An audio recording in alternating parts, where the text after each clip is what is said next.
നമുക്കിന്ന് ഇമ്പോർട്ടൻ്റ് ആയിട്ടുള്ളൊരു ക്വസ്റ്റ്യൻ നോക്കാം. 2024 LGSലെ ക്വസ്റ്റ്യൻ പേപ്പറിലൊരു ക്വസ്റ്റ്യനാണിത്. കൽക്കരിയുടെ ഉന്നതമായ വകഭേദമാണ് എന്നിട്ട് 4 ഓപ്ഷനാണ് കൊടുത്തിരിക്കുന്നത്. Peat, lignite, bituminous, anthracite. ഇതിൽ ആൻസർ ആന്ത്രസൈറ്റ് ആണ്. അപ്പോൾ നമുക്കിതിൻ്റെ ഡെഫിനിഷൻ നോക്കാം. ഭൂമിയുടെ അടിയിൽ കാർബണിൻ്റെ അളവ്, ചൂട്, മർദ്ദം എന്നിവയുടെ അടിസ്ഥാനത്തിൽ കൽക്കരിയെ പ്രധാനമായിട്ടും 4 വകഭേദങ്ങളായിട്ട് തരംതിരിച്ചിട്ടുണ്ട്. അവയാണ് ആന്ത്രസൈറ്റ്, ബിറ്റുമിനസ്, ലിഗ്നൈറ്റ്, പീറ്റ്. ഇനി ഇത് ഓരോന്നും എന്താണെന്ന് നോക്കാം. ഇവയിൽ ഓരോന്നിനും കാർബണിൻ്റെ അളവ് കൂടുന്തോറും കൽക്കരിയുടെ ഗുണനിലവാരവും താപശേഷിയും വർദ്ധിപ്പിക്കും. അപ്പോൾ ഒന്നാമത് നോക്കാം ആന്ത്രസൈറ്റ്. ആന്ത്രസൈറ്റിൻ്റെ സവിശേഷത എന്ന് പറഞ്ഞാൽ ഏറ്റവും ഉയർന്ന ഗുണനിലവാരമുള്ളതും ഏറ്റവും പഴയതുമായിട്ടുള്ള കൽക്കരിയാണിത്. ഇതിൽ കാർബണിൻ്റെ അളവ് വളരെ കൂടുതലാണ്. കഠിനവും തിളക്കവുമുള്ളതുമായ കറുപ്പ് നിറത്തിലാണിത് കാണപ്പെടുന്നത്. കത്തുമ്പോൾ വളരെ കുറഞ്ഞ പുക മാത്രമേ ഇതിന് പുറത്ത് വിടുന്നുള്ളൂ. ഇതിൽ കാർബണിൻ്റെ അളവെന്ന് പറയുന്നത് 85% മുതൽ 95% വരെ ഉണ്ട്. ഇതിന് പ്രത്യേകത എന്ന് പറഞ്ഞാൽ ഇന്ത്യയിലെ ജമ്മു കാശ്മീരിൽ മാത്രമാണ് ഇത് വളരെ ചെറിയ അളവിൽ കാണപ്പെടുന്നത്. ഇതിന് താപശേഷി ഏറ്റവും കൂടുതലാണ്. രണ്ടാമതുള്ളതാണ് ബിറ്റുമിനസ്. ഇന്ത്യയിൽ ഏറ്റവും കൂടുതൽ കാണപ്പെടുന്നതും വ്യാവസായിക ആവശ്യങ്ങൾക്ക് വ്യാപകമായി ഉപയോഗിക്കുന്നതുമായിട്ടുള്ളൊരു കൽക്കരിയാണ് ഇത്. മൃദുവായ കൽക്കരി, അത് സോഫ്റ്റ് കോൾ എന്നും ഇത് അറിയപ്പെടും. ഇതിൽ കാർബണിൻ്റെ അളവ് 60% മുതൽ 80% വരെ ഉണ്ട്.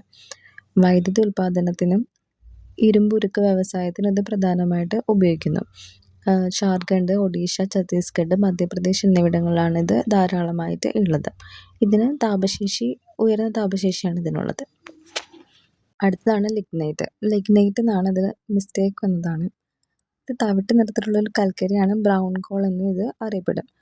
രൂപീകരണത്തിൻ്റെ പ്രാരംഭഘട്ടത്തിലുള്ളതായതുകൊണ്ട് ഇതിൽ ഈർപ്പത്തിൻ്റെ അളവ് വളരെ കൂടുതലായിരിക്കും. ഇതിൽ കാർബണിൻ്റെ അളവ് 40% മുതൽ 55% വരെയാണ് ഉള്ളത്. തമിഴ്നാട്ടിലെ നെയ്വേലി എന്ന് പറയുന്ന സ്ഥലത്താണ് ഇത് ഏറ്റവും കൂടുതലായിട്ട് കാണപ്പെടുന്നത്. ഇതിന് താപശേഷി മീഡിയമാണ്, ഇടത്തരമാണ്. അടുത്താണ് പീറ്റ്. കൽക്കരി രൂപീകരണത്തിൻ്റെ ഏറ്റവും ആദ്യത്തെ ഒരു ഘട്ടമാണിത്. അതുകൊണ്ട് തന്നെ ഇത് യഥാർത്ഥത്തിൽ പൂർണ്ണമായി കൽക്കരിയായി മാറിയിട്ടില്ലാത്ത ഒരു അവശിഷ്ടമാണ് പീറ്റ് എന്ന് പറയുന്നത്. ഇതിൽ കാർബണിൻ്റെ അളവ് 40% താഴെയാണ്. അതായത് ഈ 4 എണ്ണത്തിലും ഏറ്റവും കാർബണിൻ്റെ അളവ് കുറവുള്ളത് ഇതിനാണ്. ഇതിൽ ഈർപ്പം വളരെ കൂടുതലായതുകൊണ്ട് കത്തുമ്പോൾ വലിയ തോതിൽ പുകയുണ്ടാകും.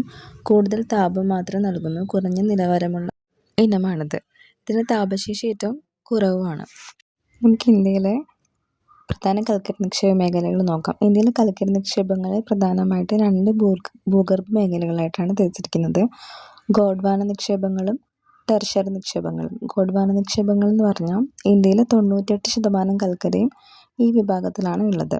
ദാമോദർ വാലി, ജാർഖണ്ഡ്, പശ്ചിമ ബംഗാൾ ആണ്. മഹാനദി, ഗോദാവരി തടങ്ങൾ എന്നിവ ഇതിൽപ്പെടുന്നു. ടെർഷ്യറി നിക്ഷേപങ്ങൾ എന്ന് പറഞ്ഞാൽ വടക്കുകിഴക്കൻ സംസ്ഥാനങ്ങളായ ആസാം, മേഘാലയ, നാഗാലാൻഡ് എന്നിവിടങ്ങളിലും കാണപ്പെടുന്ന കൽക്കരിയാണ് ടെർഷ്യറി നിക്ഷേപങ്ങൾ എന്ന് പറയുന്നത്.